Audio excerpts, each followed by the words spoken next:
আসসালামু আলাইকুম। আজকে মা বাড়িতে শাক চিতই তৈরি করেছিল। এটা আমাদের সবারই ভীষণ পছন্দের একটা খাবার।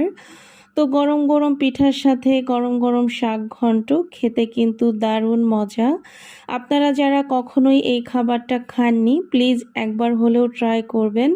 আশা করছি আপনাদের কাছেও ভালো লাগবে। এটা আমাদের এলাকার খুবই ফেমাস একটা খাবার, শাক চিতই আর কি।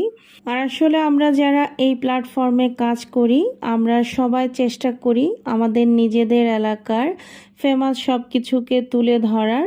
তো এখানে আজকে আমি সেই চেষ্টাটাই করেছি। এখানে আমার শাক চিতই খাওয়া হয়ে গেলে আমি খাসির মাংসের ঝোল দিয়ে পিঠা খাচ্ছিলাম। তো এই ঝোলটা দিয়ে পিঠা খেতে খুবই মজা লাগতেছিল। আর এই ঝোলটা আসলে 2-3 দিনের জাল করা। তো চিতই পিঠা কিন্তু অনেকেরই পছন্দের একটা পিঠা। আপনাদের কার কার কাছে এই পিঠাটা ভালো লাগে অবশ্যই কিন্তু কমেন্ট করে জানাবেন।